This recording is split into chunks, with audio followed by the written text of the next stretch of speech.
Old because we are.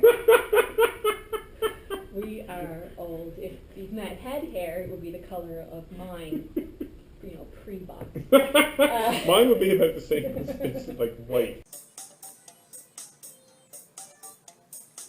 Hi, I'm Matthew. And I'm Sasha. And we work at CareerworksNova. We're a job search center in Truro, Nova Scotia. And what we've got some topics here in the bowl that we would just pick from to talk about for a few minutes about job searching, about looking for work and things like that. Mm-hmm. So, do you want to pick something today? I will pick something. Cool. That's awesome. Creating your online presence. Oh, cool. Cool. And seeing as how people are watching this online right now. Exactly. That's a good thing. A perfect thing to talk about, I think. It's very appropriate. There's a lot of different aspects, I think, to one's online persona and to one's online, how do you phrase it? Presence. Your online presence, yeah.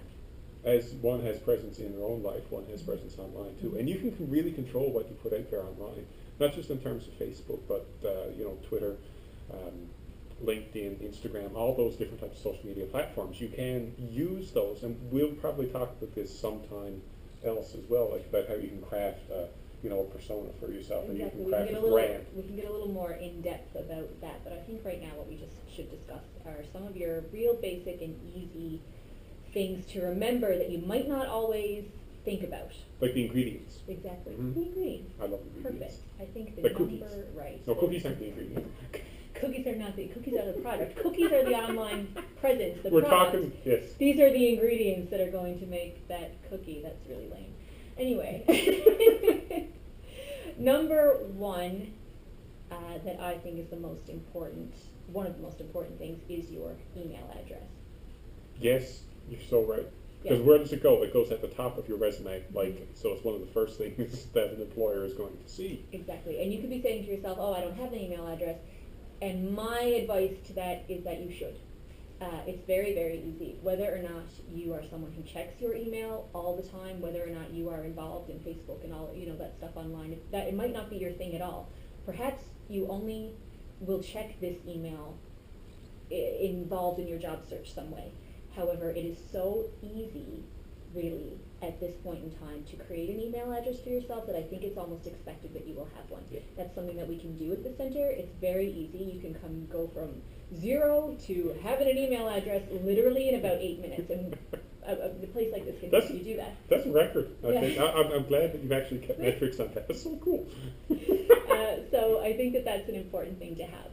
And even if you have an email address right now, sometimes you can look critically at what it is. For example, it's good to have your name.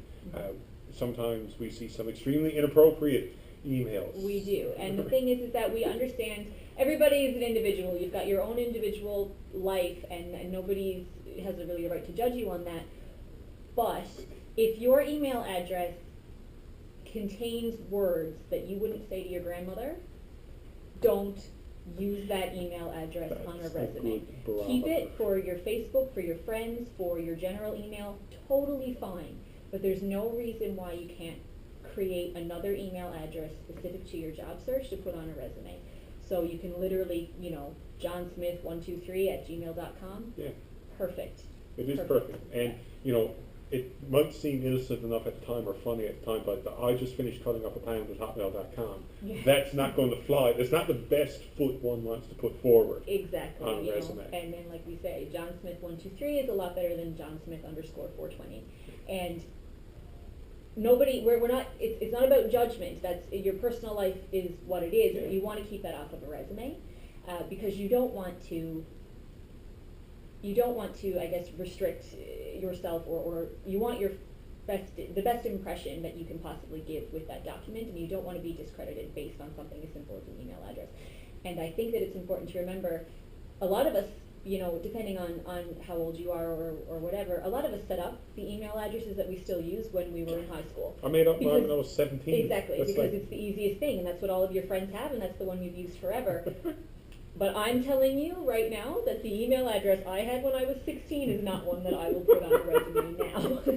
So it's just something that seems nitpicky, but it's a really great thing to think about, and to think about what your options are in just having a job search specific email if you don't want to change the one that you already have.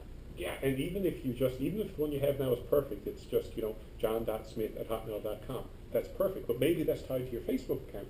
So you get 146 messages per day in your inbox, and then buried within that might be a reply from an employer that you might miss.